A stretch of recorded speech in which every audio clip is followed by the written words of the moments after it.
கிட்டத்தட்ட 25 ஏக்கர் எனக்கு சொல்லப்பட்டது. அது கூடவோ குறையவோ இருக்கலாம். ராணுவ ஆக்கிரமிப்பு தான் இருக்கு. இதுல முக்கியமான ஒரு விடயம் என்னன்னா மயானம் ஒன்று சுட்டானுக்கு அந்த மயானம் கொண்டு இந்த பகுதியில்தான் இருந்தது.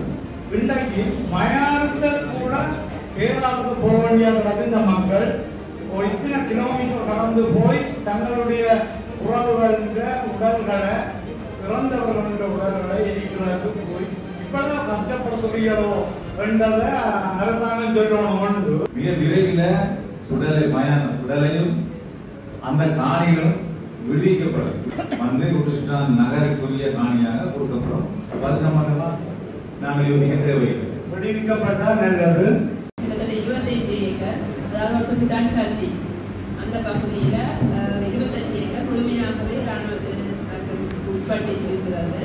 இது தொடர்பில் முன்னாள் ஸ்ரீஸ்கந்தராஜா பிரதிநிதி பாசன படிப்பாளர் அதிக அளவில் அக்கறை செலுத்தி நேரடியாக கள விஜயம் மேற்கொண்டு நேரடியாக உரிய அதிகாரிகளுடன் தொடர்பட்டு ஆக குறைந்தது 2 ஏக்கரையாவது விடுவித்து தருமாறு கேட்கப்பட்டது. அதாவது தற்பொழுது நமது பிரிவு அலுவலகம் கட்டுவதற்கு முன்னர் எங்களுக்கு பிரிவு அலுவலகம் கட்டப்பட்டுள்ள லேண்ட் வந்து அக்ரிகல்ச்சருக்குரிய லேண்ட். அது கட்டுவதற்கு முதலே நாங்கள் அதை ஆக குறைந்தது 2 ஏக்கரையாக விட்டு தருவோம். ஏனென்றால் இது வந்து மெயின் ரோட்டோட இருக்குது. இப்ப நாங்க கட்டி இருக்கிற கிட்டத்தட்ட 500 மீட்டர் உள்ளுக்குள்ள நடந்து போக வேண்டிய சிச்சுவேஷன்ல இருக்குது. அதால மேக்சிமம் ட்ரை பண்ணது அந்த காலப்பகுதியில கிடைக்கப்படல. மீளம் வேணுமென்றா நாங்கள் இது தொடர்பில் கதைச்சு நீர்ப்பாசன திணைக்களத்துக்கு சொந்தமான பல ஏக்கர் காணி கிட்டத்தட்ட 25 ஏக்கர் எனக்கு சொல்லப்பட்டது. அது கூடவோ குறையவோ இருக்கலாம். ராணுவ ஆக்கிரமிப்பு தான் இருக்கு. இதுல முக்கியமான ஒரு விடயம் என்னன்னா மயானம் ஒன்று சுட்டானுக்கு அந்த மயானம் கொண்டு இந்த பகுதியில்தான் இருந்தது. இன்றைக்கு மயானத்தை கூட கேரளாவுக்கு போக வேண்டிய இந்த மக்கள் இத்தனை கிலோமீட்டர் கடந்து போய் தங்களுடைய உறவுகளின் உடல்களை இறந்தவர்களின் உடல்களை எரிக்கிறதுக்கு போய் இப்பதான் கஷ்டப்படுத்துறீங்களோ என்றதை அரசாங்கம் சொல்லணும் ஒன்று.